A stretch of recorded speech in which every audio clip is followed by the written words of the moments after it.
বাংলাদেশ জাতীয়তাবাদী সৈনিক দল কেন্দ্রীয় কমিটির সহসভাপতি মাসুদুর রহমান দীপন পেদার স্বদেশ প্রত্যাবর্তন উপলক্ষে জাতীয়তাবাদী সৈনিক দল জেলার আহ্বায়ক মঞ্জুর হোসেন মন্টু তালুকদারের নেতৃত্বে আনন্দ শোভাযাত্রা ও নড়িয়া উপজেলা এবং পৌরসভা বিএনপির আয়োজনে গণসংবর্ধনার আয়োজন করা হয়েছে। রোববার দুপুরে শহরের প্রেমতলা মোড় থেকে মাসুদুর রহমান দীপন পেদাকে স্বাগত জানিয়ে একটি মোটরসাইকেল শোভাযাত্রা বের হয়ে নড়িয়া এসে শেষে পরে নড়িয়া বাজারে গণসংবর্ধনার আয়োজন করা হয়। নড়িয়া পৌর বিএনপির সাধারণ সম্পাদক শরীফ মোহাম্মদ কায়ুম সর্দারের সঞ্চালনায় ও নড়িয়া উপজেলা বিএনপির সভাপতি শামসুল আলম দাদন মুন্সির সভাপতিত্বে সংবর্ধনা অনুষ্ঠানে প্রধান অতিথি হিসেবে উপস্থিত ছিলেন জেলা বিএনপির সভাপতি ও সাবেক সংসদ সদস্য শফিকুর রহমান কিরণ। বিশেষ অতিথি হিসেবে উপস্থিত ছিলেন নড়িয়া উপজেলা বিএনপির সাধারণ সম্পাদক ফরিদা আহমেদ রয়্যাল মাঝি, নড়িয়া পৌরসভা বিএনপির ভারপ্রাপ্ত সভাপতি সৈয়দ টিন্টু মির, জাতীয়তাবাদী সৈনিক দল জেলার আহ্বায়ক মঞ্জুর হোসেন মন্টু তালুকদার। এ সময় আরো উপস্থিত ছিলেন জেলা ও উপজেলা পর্যায়ে বিএনপি ও সহযোগী সংগঠনের বিভিন্ন ইউনিটের নেতৃবৃন্দ।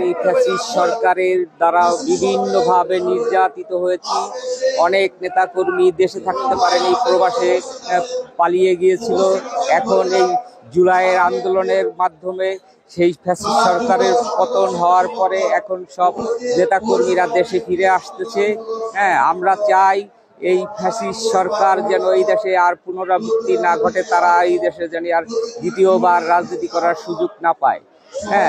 এইভাবে সকল মানুষের, গণমানুষের মত প্রকাশের স্বাধীনতা, বাক স্বাধীনতা ফিরিয়ে দিতে পারে সেই লক্ষ্যে আমার এক বড় ভাই আজকে প্রবাস থেকে এসেছে, তার আয়োজনে সেই প্রত্যাশা ব্যক্ত করার জন্যই আজকে এখানে আমরা সবাই সমবেত হয়েছি। তো দ্রুত একটা দলীয় সরকার ক্ষমতায় না আসা পর্যন্ত দেশের আইন শৃঙ্খলা ফিরে আসবে না, এবং আইন শৃঙ্খলা ফিরে আসার জন্য একটা দলীয় সরকার অতি জরুরি, আর এটার কোনো বিকল্প নেই।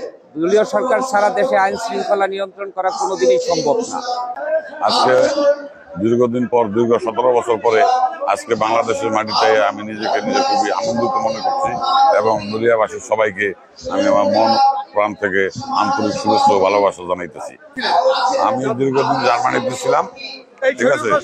এই সরকারের নির্যাতনে আমি এই সরকারের আমলে হত্যা মামলারও আসামি হয়েছি।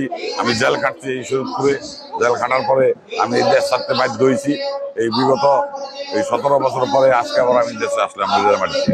ছাত্র জনতার আন্দোলনে স্বৈরাচার মুক্ত হয়েছে। আমাদের যারা দেশের মানুষ, প্রবাসী যারা ছিলেন, তারা বিএনপি করতেন, তারা আসতে সক্ষম হননি।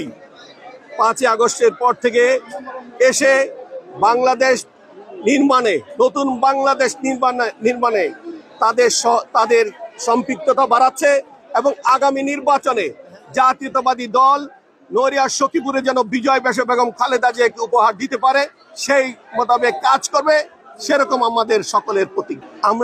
ওনারা বাংলাদেশে আসলেই পুলিশি হয়রানি করতে এয়ারপোর্ট থেকে বাসায় আসার পর থেকে ছাত্রলীগ, যুবলীগ বাসায় গিয়ে হুমকি দিতেন, আগামী 7 দিনের মধ্যে, 3 দিনের মধ্যে চলে যাবেন, এখানে থাকতে পারবে না, ঢাকাতে থাকতে হবে, সেই সব নির্যাতিত হতেন। এবং তারেক রহমান বলছেন যতটুকু সম্ভব আপনারা ইউরোপে আন্দোলন করেন, যারা প্রবাসী ইতালি এবং ইউরোপের বিভিন্ন অঞ্চলে, তারা এখানে থেকে আন্দোলন করেন, দেশে কম যান, আপনারা নিরাপদ না। তারেক রহমানের নির্দেশে তারা দেশে আসেনি, এবং দেশে আসলে নিরাপত্তাহীনতায় ভুগবেন, সেই কারণেই নির্দেশনা ছিল। আমরা বিশ্বাস করি আমরা প্রতিটা অঞ্চলে, প্রতিটা ইউনিয়নে যখন আমরা মিটিং মিছিলে যাব, ওইখানের কি চাহিদা সেটা আমরা নোট করব। সেই নোট করে আগামী জাতীয়তাবাদী দল রাষ্ট্রীয় ক্ষমতা আসবে, সেই রাষ্ট্রীয় ক্ষমতায় আসার পরে আমরা প্রত্যেকটি ইউনিয়নে কি প্রায়োরিটি বেসিস কাজ করবো। ইনশাআল্লাহ এই বাংলাদেশ একটি নতুন বাংলাদেশ তৈরি করব।